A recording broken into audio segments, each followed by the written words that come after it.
Hello everyone, welcome to Meha's wonderful garden. आज का मेरा प्लांट है हिबिस्कस या गुड़हल का प्लांट। अगर गुड़हल में आपकी अच्छी ग्रोथ नहीं हो रही है, फ्लावरिंग नहीं आ रही है, बर्ड निकल के नहीं आ रही हैं, तो आपको क्या करना चाहिए। साथ ही साथ कुछ कमेंट्स आ रहे हैं कि मेरा प्लांट ख़राब हो रहा है, तो क्यों ख़राब हो रहा है, आगे क्या करना चाहिए, ये सभी चीज़ें इस वीडियो में आप पाएंगे। साथ ही साथ हाइब्रिड हिबिस्कस को कुछ चीज़ें बेहद ज़रूरी हैं। अगर आप उनको वो चीज़ें नहीं देते हैं तो आपको अच्छा रिज़ल्ट नहीं मिलेगा। तो चलिए शुरू करते हैं। आज है अगस्त की 2 तारीख। ये जो बरसात का सीज़न है, इसमें प्लांट चाहे वो हाइब्रिड हो चाहे वो देसी हो, दोनों ही प्लांट बहुत ही अच्छे से ग्रो करते हैं, उसमें ग्रोथ होती है। तो लेकिन फिर भी इसको जो हाइब्रिड हिबिस्कस है, इसको आप देसी की तरह ट्रीट नहीं कर सकते। अगर देसी की तरह ट्रीट करेंगे तो आपका 100% प्लांट मर जाएगा, क्योंकि देसी जो प्लांट होता है वो हार्डी होता है, और जबकि जो ये हाइब्रिड प्लांट होते हैं ये बहुत ही सेंसिटिव होते हैं। तो इनकी जो केयर होती है वो देसी से थोड़ी सी डिफरेंट होती है। में विशेष ध्यान रखना होता है, क्योंकि बरसात में पानी लगातार बरसता है, 3-3, 4-4 दिन तक लगातार जब पानी बरसता है तो इनके पत्ते गलने लगते हैं, रूट में फंगस बहुत जल्दी लग जाता है, जिसके कारण प्लांट मरने लगता है। तो उपाय आप ये कर सकते हैं कि इसको जो जैसे पहली जो बारिश हुई बरसात की उसमें तो रखिए, बाकी आप इसको थोड़ा सा शेड में रख दीजिए। चाहे तो आप छज्जे के नीचे इसको रख सकते हैं, जहाँ पर बारिश की जो फुहार है वो लगे, डायरेक्ट इस पे बारिश ना पड़े। क्योंकि प्लांट जो हाइब्रिड होता है उसके मरने का बस एक ही कारण होता है, ओवर वाटरिंग। प्लांट पानी की कमी से नहीं मरता। अगर आप 1-2 दिन भूल भी जाते हैं तब भी उसकी पत्तियाँ लटक जाती हैं, और अगर पानी डाल देते हैं तो थोड़ी देर के बाद वो फिर से पत्तियां सही हो जाती हैं। लेकिन जब आप लगातार ज़्यादा पानी डाल देते हैं तो इसकी रूट में फंगस लग जाती है। फिर एक बार अगर फंगस इसकी रूट में लग गई तो फिर आप चाहे जितनी फंगीसाइड वगैरह डाल दें, ये इस प्लांट के फिर से सही होने के चांसेस बहुत ही कम होते हैं। अब बात कर लेते हैं सनलाइट की। तो अगर अभी तक गर्मी की वजह से आपने अगर इसको सेमी शेड में रखा हो, तो अब आप इसको सेमी शेड से बाहर निकाल के फुल सनलाइट में रख सकते हैं। फुल गुड़हल के लिए 5-6 घंटे की जो सनलाइट होती है वो बहुत ही ज़रूरी होती है। अगर इनको पर्याप्त सनलाइट नहीं मिलेगी तो मिट्टी इसकी गीली ही बनी रहेगी। मिट्टी ना सूखने के कारण फंगस भी बहुत ही जल्दी लगेगी। तो आपने अगर देखा हो जहाँ पर धूप अच्छी नहीं आती है वहाँ पर ये प्लांट बहुत ही जल्दी ख़राब होने लगते हैं। तो इसका मेन कारण यही होता है। अब बात कर लेते हैं ये जो मंथ चल रहे हैं, जून, जुलाई, अगस्त, सितंबर, इस मंथ में आप न्यू प्लांट बहुत ही आसानी से ला सकते हैं।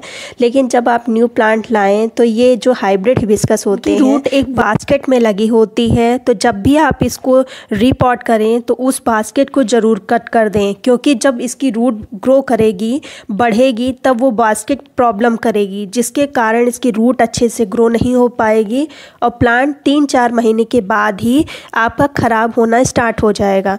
तो इस चीज़ का आप विशेष ध्यान रखिएगा। और साथ ही साथ जब भी इसकी मिट्टी बनाइएगा तो उसमें सैंड की मात्रा बहुत ही अच्छी मिलाइएगा, जिससे कि पानी रुके ना इसकी मिट्टी में, क्योंकि पानी जब रुकेगा तो फंगस लगेगी और जिसके कारण प्लांट ख़राब होने के चांसेस बहुत ही ज़्यादा रहते हैं। साथ ही साथ मिट्टी में धान की भूसी मिल जाए तो वो भी ऐड ज़रूर करिएगा, क्योंकि धान की भूसी मिट्टी को एसिडिक कर देती है और इस प्लांट को एसिडिक मिट्टी बहुत ही ज़्यादा पसंद होती है।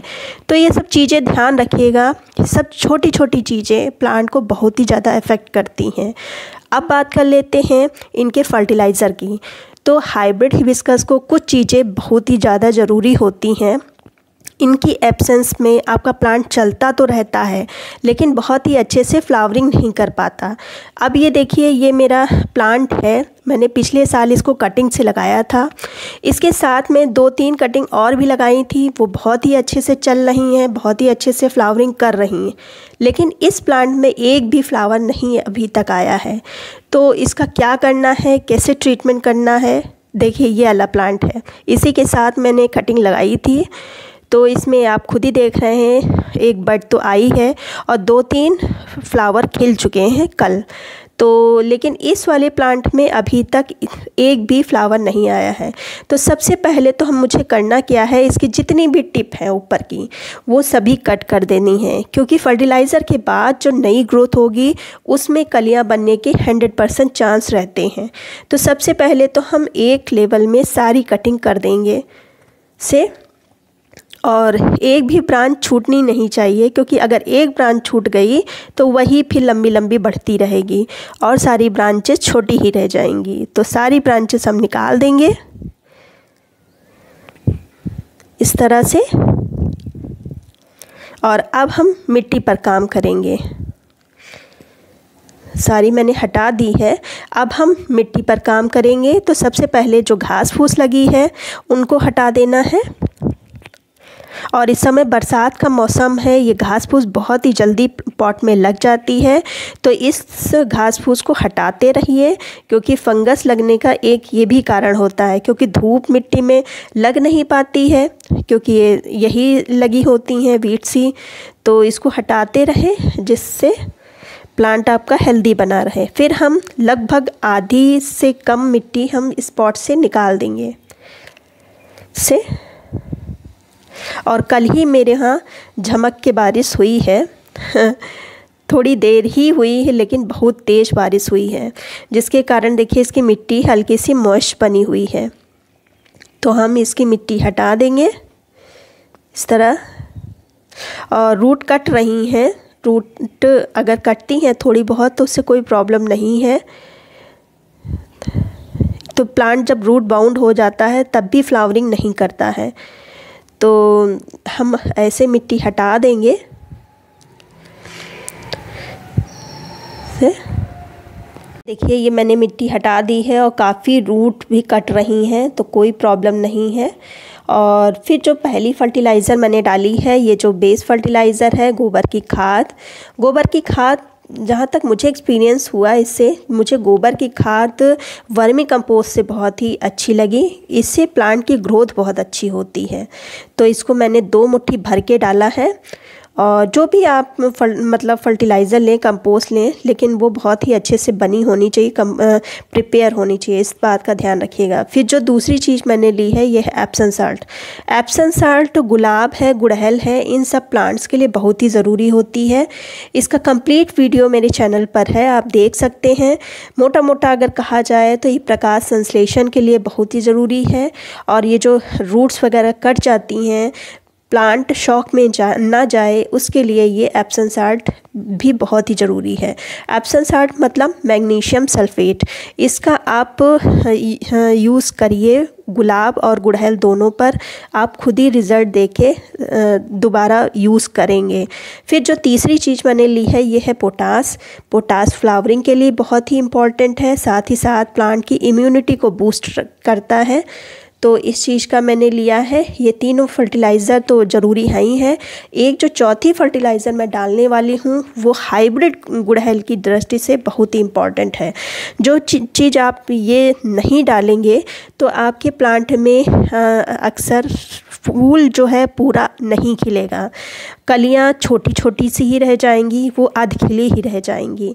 और आपने अधिकतर गुड़हल के प्लांट में देखा होगा उनकी पत्तियाँ नसें से दिखने लगती हैं। तो अगर ऐसी प्रॉब्लम है तो आपको ये ज़रूर यूज़ करना चाहिए। ये है माइक्रोन्यूट्रेंट।